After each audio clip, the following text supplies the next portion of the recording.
Before I head to North Carolina, I wanted to speak for a few moments about what's going on our college campuses here.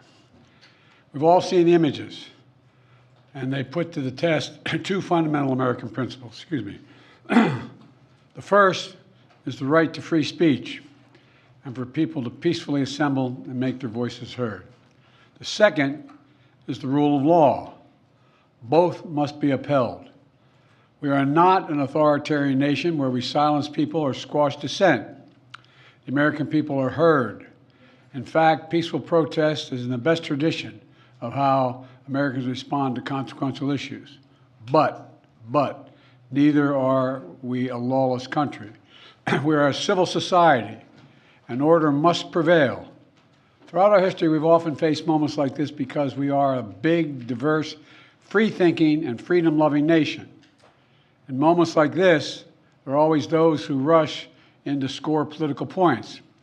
But this isn't a moment for politics. It's a moment for clarity. So let me be clear.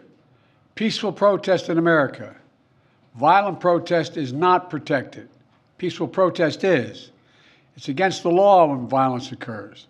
Destroying property is not a peaceful protest. It's against the law.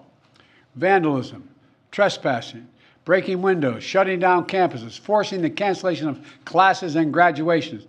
None of this is a peaceful protest. Threatening people, intimidating people, instilling fear in people is not a peaceful protest. It's against the law. Dissent is essential to democracy, but dissent must never lead to disorder or to denying the rights of others so students can finish the semester and their college education. Look, it's basically a matter of fairness.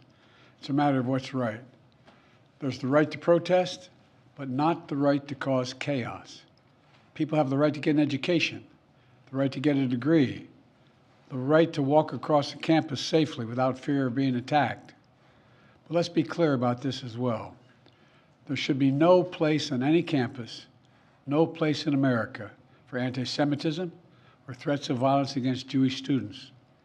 There is no place for hate speech or violence of any kind, whether it's anti-Semitism, Islamophobia, or discrimination against Arab Americans or Palestinian Americans.